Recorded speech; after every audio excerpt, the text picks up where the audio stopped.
This is the Fitzy and Whipper with Kate Ritchie podcast. This is another discussion to be had, and I don't have a dog, but you guys do. Yes. Not together. No, Fitzy and I have our separate dogs. So you don't. We tried to have a dog for ages. And it just didn't work. And then Kate gave birth to a beautiful little healthy girl. puppy. Yeah, Called Annie. Beautiful. Little Annie. Annie? How's Annie going? Annie's understanding the difference between pet food and your underpants? Well, I mean, there's a fine line, isn't there? There are dogs. I went to a mate's house the other day and I said, looks like your dog's had a bit of a mishap there, a bit of a vomit. There's nothing worse watching a dog then run out into the backyard and then Eat it. Oh, don't. Let's move on from that.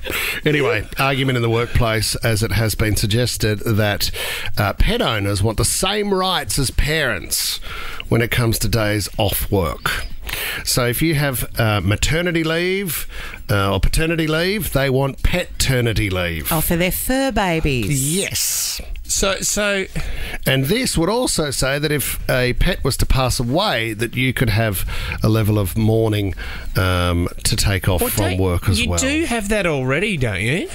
Well, it depends which business you're in, but I don't think it's sort of recognised as so much a day to take off. You might take emotional leave, but I don't think this kind of pet died day off Necessarily for the pet. And kind of, does that include all pets? Here's the wonderful question. Is it for the dog that you've had for 15 years and it's grown up with the children, or is it your guinea pig axolotl? That's the thing. See, it's still the greatest, Kate. And I don't think I told you this, but a mate at Mitsubishi told me this one. But and your name, Richie, you could probably check in the paper every day in the obituary. Before you go into work every day, he used to get the paper, check the obituary, and if there was a surname in there with the same surname as his, He'd take the day off. He'd ring the boss and go, "That was my uncle." You got 700 uncles this year. Yeah. And how many pets can you have? I mean, true. there's only so many times your cat's going to die. Because you can't argue. Like if the boss calls you into work and says, "Why weren't you there?" and you go, my pet died. And they go, "What was the dog's name?"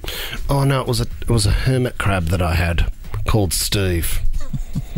I had it for 3 months, and unfortunately, but it's quite sad. Yeah. You can't argue someone's sadness. No, you can't. You can't go, "Dead crab doesn't equal sad. Get back to work." Well, I tell you, they've been revolutionary dogs in themselves because they've been working at home their whole lives. They've never gone into the office. No way. No. Well, they come into our office now, don't they? What, the dogs? People bringing dogs into the office. I thought you were calling people dogs. No. But there are dogs. Not like that. I don't like it. I love dogs in the office. To me, it works for work. You're the Satan, dog, mate. You're Satan. Depends which day it is. Some days I'm like, oh my goodness, that is such a cute dog, and I just want to cuddle. And then other days I'm thinking, that dog is irritating me. Yep. What about that one, Tom? We've got our own dog. Tom, what's coming up next? That one's mangy.